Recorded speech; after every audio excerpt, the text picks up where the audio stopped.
Wahai hamba Allah, jadi fisiknya Dajjal itu saya gambarkan ringkas. Fisiknya Dajjal kata Rasulullah, dia lebih pendek dari kamu sedikit. Dari kita dia lebih pendek sedikit. Sedikit. Kulitnya berwarna gelap tapi pucat seperti mayat. Kedua, rambutnya keriting dan kribo, ya. Bapak ingat penyanyi legendaris kita dulu, Ahmad Albar, dengan rambutnya gaya dulu, ya. Lebih kurang begitu. Tapi jangan pula Bapak katakan Dajjal itu keturunan Dajjal. Ya. Kemudian bahunya lebar, jauh sekali, bahu kanan dan bahu kirinya itu jauh, dadanya lebar, full daging, sekal sekali Pak. Betul-betul nampak kekuatan fisiknya itu, ya.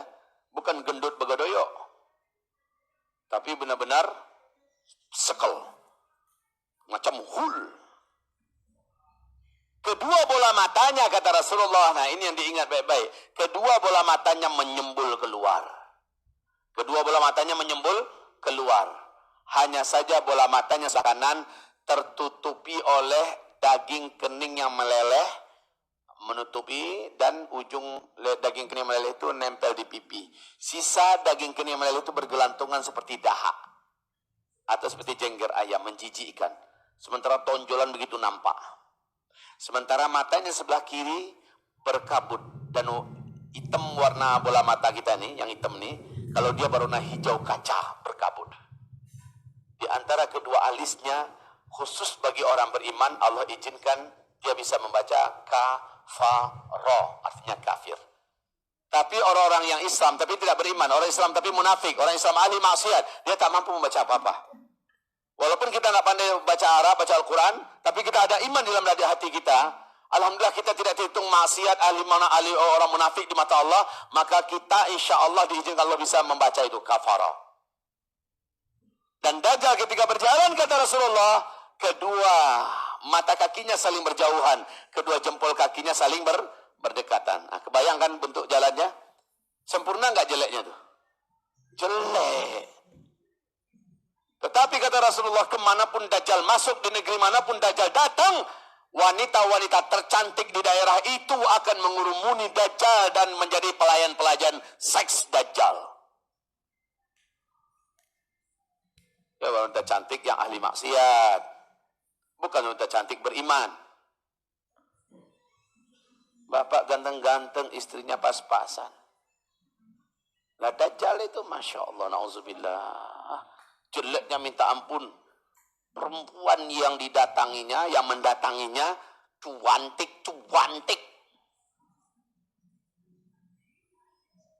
Bukan itu yang penting, fitnahnya itu yang dahsyat. Dajjal menawarkan diri sebagai Tuhan. Sayalah Allah yang selama ini kalian sembah. Sayalah Tuhan, sayalah sang dewa yang maha tinggi. Sayalah sembah saya. Hah, nanti akan ada orang-orang yang menantang beliau dalam artian, kami baru percaya kalau engkau adalah Tuhan, coba balik kondisi bumi ini yang sedang kering, yang sudah lama tidak ada air, bisa tidak? Apa kata Dajjal?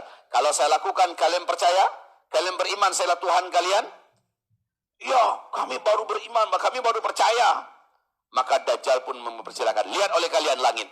Langit yang sudah beberapa tahun biru tidak ada awan, oleh Dajjal didatangkan awan dengan gerakan tangannya. Sihir yang sempurna Pak. Semua mata melihat awan berarak menyelimuti langit. Kalian mau saya turunkan di mana ini awan? Ke sana kata mereka. Maka dia pun menggerakkan awan itu. Bergeraklah awan tersebut dan sampai di sana dia turunkan hujan. Negeri yang tandus dan gersang di sana langsung subur, rumput-rumput tumbuh menghijau. Hewan ternak yang sudah menjadi bangkai dan bahkan tulang belulang kembali hidup dan berbungkus tulang belulang itu kemudian menjadi gemuk, susunya penuh-penuh dengan air susu. Dan Dajjal mengatakan, akulah Tuhan kalian. Menyembahlah orang-orang yang tadi masih meragukan, tapi masih tersisa. Ada masih yang belum percaya. Siapa yang masih belum percaya? Kami baru percaya kalau engkau adalah Tuhan kami, jika engkau bisa menghidupkan yang sudah mati. Maka Dajjal berkata kepada mereka, kalian tunjuk kuburan yang mana yang kalian inginkan saya hidupkan, saya akan lakukan. Tapi setelah itu apakah kalian beriman bahwa saya adalah Tuhan kalian? Ya, kalau engkau melakukan itu barulah kami percaya. Maka ditunjuk kuburan yang sana. Maka Dajjal hanya memberikan isyarat saja. Bangkit kalian. Terbelah langsung kuburan itu semasing-masingnya. Dan keluarlah setiap orang yang dulu pernah dikuburkan di sana. Muncul kembali dalam wujud yang masih utuh. Seolah masih hidup, ya belum dikuburkan. Utuh kembali keluar. Keluar semuanya dan berjalan. Dan masing-masing mendatangi keluarganya. Wahai istriku, inilah Tuhan yang selama ini kita sembah. Lihat abangmu sudah dihidupkannya. Wahai anakku, wahai ayahku, wahai cucu, wahai seluruhnya mendatangi keluarganya. Inilah Tuhan yang yang selama ini kita sembah. Lihat kami dihidupkannya. Mari kita sembah. Padahal kata Rasulullah, semua yang dibangkitkan itu bukanlah manusia yang meninggal dunia lalu dikuburkan di sana, melainkan mereka itu kata Rasulullah adalah setan-setan yang menjelma dalam wujud manusia yang pernah mati dan dikuburkan di sana. Jadi yang ngaji aja yang tahu nih, yang ngaji aja yang tahu ini. Orang-orang awam yang nggak pernah ngaji, ya asli ini Tuhan kita. Ya Allah, ya Rabb. Makanya fitnahnya dahsyat. Di samping dia datang membawa gunungan makanan, dia juga menciptakan neraka dari tangan kanannya. Bagikan hutan yang sangat luas terakar. Sementara tangan kirinya menciptakan surga buatan. Dengan cara keluarlah air yang sangat melimpah, luar biasa banyaknya. Bening, sungai-sungai langsung mengalir air. Tanah-tanah menjadi kebun yang indah. Masih ada segelintir orang yang masih belum mau beriman walaupun sudah. Ya, bisa jadi orang itu adalah diantaranya kita. Na'udzubillah. Lalu Dajjal memberikan pilihan. Tak ada pilihan buat kalian. Kalian masuki salah satu di antara persembahan saya. Jika kalian ingin beruntung dan selamat, masuklah ke taman saya. Kalian akan saya selamatkan. Tapi kata Rasulullah, jika itu dihadapkan pada kalian, maka pilihlah apinya Dajjal. Pilihlah apinya Dajjal. Yang kamu lihat api itu adalah ridho Allah dan surganya, jalan ke surganya. Tapi kata Rasulullah sallallahu alaihi wasallam, jika kamu memasuki apinya Dajjal, mulailah dengan kepalamu, kata Rasul. Itu perintah Rasul ya Pak ya. Bisa jadi nanti kita ketangkep. Lalu kita diseret menghadap kepada Dajjal. Di depan Dajjal kita lindungi diri kita dengan membaca surah Al-Kahfi. Ayat pertama sampai 10 atau ayat terakhir dari ayat 101 sampai 110. Kita baca supaya sihirnya tidak kena. Nah, Dajjal akan paksa kita. Maka kata Rasulullah, pilihlah api nerakanya Dajjal. Apa langkah pertama di depan apinya Dajjal itu? Kepala kita masukkan ke dalam. Kamu akan merasakan sejuknya api Dajjal itu. Sejuk. Lalu hiruplah. Kamu akan merasakan seperti air bening yang sejuk masuk ke dalam perut kamu. Lalu masukkan seluruh badan ke dalamnya. Kita pun husnul khatimah, syahid insyaAllah. Jangan pakai dicicip-cicipin sedikit. Panas gak ya? Panas gak ya? Ya panas. Jadi benar-benar lah, ikuti petua Rasulullah ya, ikuti nasihatnya. Nabi seperintahkan kepala dulu, Bapak Ibu, ini Bapak jangan menyangka-nyangka, dilaba lagi. Saya akan buktikan pada Bapak sebentar lagi insya Allah. Alhamdulillah, ternyata 2 papan tulis kita. Hah? Mana? Wah, ini masjid nih, besok undang lagi saya kemari. Kalau 3 macam ini gua mah demen banget. Ya, baik Bapak Ibu yang kami muliakan. Jadi jangan sesekali Bapak Ibu menyelisihi apa kata Rasulullah. Disuruh baca Al-Kahfi yang dibaca Yasin. Kan gitu kan? Disuruh baca Al-Kahfi yang diandalkan malah baca ayat kursi ini Dajjalnya. Allahu la ilaha. Nggak bisa begitu. Ayat kursi. Surah Al-Kahfi ya surah Al-Kahfi. Baik. Sekarang menurut Bapak Ibu Dajjal sudah keluar apa belum ya? Di manakah Dajjal? Kapan dia akan keluar? Saya jawab semuanya. Di dalam hadis sahih riwayat Imam Muslim diceritakan oleh Fatimah binti Qais yang bercerita kepada Rasulullah adalah sumber berita. Namanya Tamim Ad-Dari. Hadis ini oleh para ahli hadis terkenal dengan sebutan atau digelari dengan hadis Al-Jassasah. Apa arti Al-Jassasah? Mata-mata. Jadi judul hadis ini adalah Al-Jassasah. Tokoh dalam hadis ini adalah Rasulullah dengan Tamim Ad-Dari dan Dajjal. Tamim Ad-Dari ini orang Kristen. Dia adalah seorang kapten kapal. Dia datang kepada Nabi Muhammad dan menyatakan syahadatnya masuk Islam. Lalu dia bercerita kenapa dia masuk Islam. Dia berkata, saya ini seorang kapten kapal. Saya punya 20 awak kapal. Di hadis yang lain diriwayatkan 30 awak kapal. Di tengah laut Yaman, ombak laut menggila setinggi-tinggi gunung. Hujan lebat, langit gelap, petir menyambar angin sangat kencang. Kami kehilangan kendali. Dan kami tidak bisa mencari jalan keluar. Lalu kami terhempas ke sebuah tepian pantai, sebuah pulau yang kami tidak kenal di tengah laut Yaman itu. Kami tunggu matahari terbit. Ketika matahari terbit, kami pun turun ke dalam pulau. Macam sejarah film King Kong saja ya.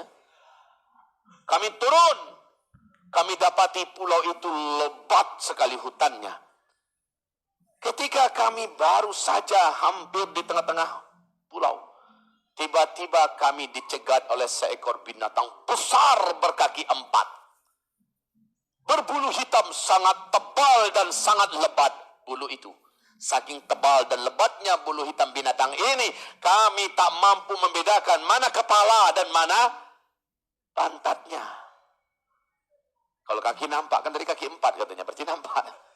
Yang tak bisa dibedakan adalah mana kepala, mana pantatnya. Kemudian kami ketakutan. Dan kami lari. Hanya 1 kali atau 2 kali genjotan saja binatang ini sudah berada di depan kami kembali. Memang besar, Pak. Dan binatang ini berkata, kalian jangan lari. Kalian jangan takut kepada saya karena saya tidak akan mencelakakan kalian. Saya adalah Al-Jassasah atau mata-mata yang ada di pulau ini. Saya mengawasi orang Arab yang masuk ke pulau ini. Apakah kalian datang dari Arab? Maka kami menjawab, iya, kami dari Arab. Bagus. Berarti lama penantian tidak sia-sia. Pergilah kalian ke kuil tua di sebelah sana. Ada seorang lelaki yang sudah sangat lama menanti-nanti orang Arab masuk kemari. Dan dia ingin menanyakan perkembangan dunia, khususnya dari tanah Arab terkini. Maka Tamim Ad-Dari berkata, kami pun bertolak. Meninggalkan binatang ini sambil meyakini bahwa itu adalah setan betina yang bisa saja menyakiti kami. Maka pergilah ia ke arah tempat ditunjuk itu. Ternyata di sana ditemukan sebuah kuil tua. Dia langsung masuk ke dalam kuil tua itu dengan seluruh awak kapalnya. Mata kami terbelalak, mulut menganga. Seorang lelaki bertubuh sangat kekar. Seorang lelaki bertubuh sangat kekar, sedang tergeletak di lantai. Kedua kakinya dirantai dengan rantai besi yang sangat besar dan berat. Rantai itu menyambung kepada kedua tangannya. Dan rantai itu juga menyatu dan menyambung dan membelenggu lehernya. Laki-laki tersebut berkata kepada kami, tidak usah kalian takut kepada saya. Saya takkan bisa menyakiti kalian hari ini. Ternyata laki-laki yang terikat itu, di ujung hadis Nabi mengatakan, laki-laki yang ditemukan oleh Tamim Ad-Dari ini, ketahuilah oleh kalian, dialah Dajjal.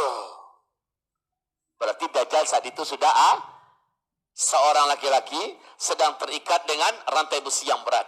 Dan dia yang terikat bukan hanya fisiknya saja, tapi kemampuan dan kesaktiannya juga ditahan oleh Allah Subhanahu wa ta'ala. Singkatnya, dia bertanya, apakah kalian sudah mendengar di Arab ada seorang lelaki ummi mengaku-ngaku sebagai nabi penutup, nabi terakhir, namanya Ahmad atau Muhammad? Tamim Ad-Dari dan kawan-kawan menjawab, ya, dia sudah muncul. Kalau bahasa kitanya ini Pak, saking girangnya, yes. Kenapa yes?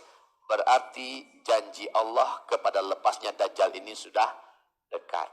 Karena syarat Dajjal lepas adalah Nabi Muhammad diutus dulu. Makanya para sahabat itu yakin Tamim Ad-Dari, Ibnu Sayyad adalah Dajjal.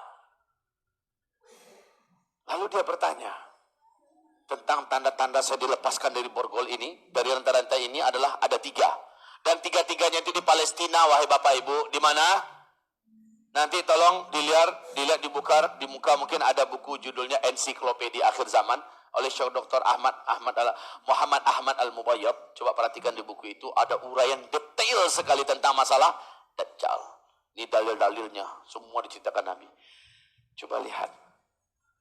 Di dalam hadis itu si Dajjal bertanya, kalian tahu tidak tentang Danau Tiberias? Kalian tahu tidak tentang mata air Zuhar? Kalian tahu tentang kebun kurma di Baisan? Jawaban mereka semua, kami tahu bahwa di Palestina